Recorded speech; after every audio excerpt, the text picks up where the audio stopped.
function does pretty much exactly what you expect, except that it knows how to validate the results by checking a table with historical data. For example, the code knows that there are 78,498 primes under 1 million, so if you find any more or less, you've got a bug, and print results calls validate results to find out, and we'll let you know.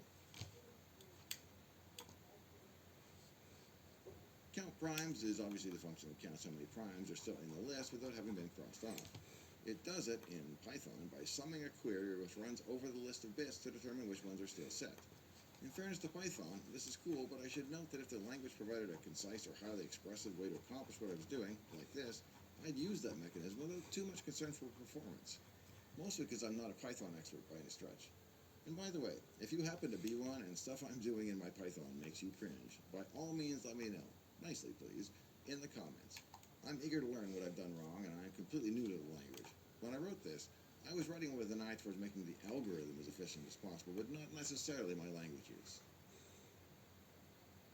The run sieve method is where the actual work gets done. There are two loops here. The outer while loop is the one that finds the next unmarked factor at the beginning of our list, and the main for loop is the one that runs through the list, crossing off the multiples.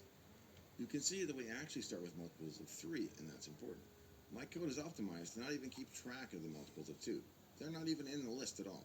So there's no need to run the pass for the factor 2, and hence we start with the factor 3 right off the top. Each time we enter the for num in range code, we'll look for the next number at the beginning of the list that hasn't had its bit set to false.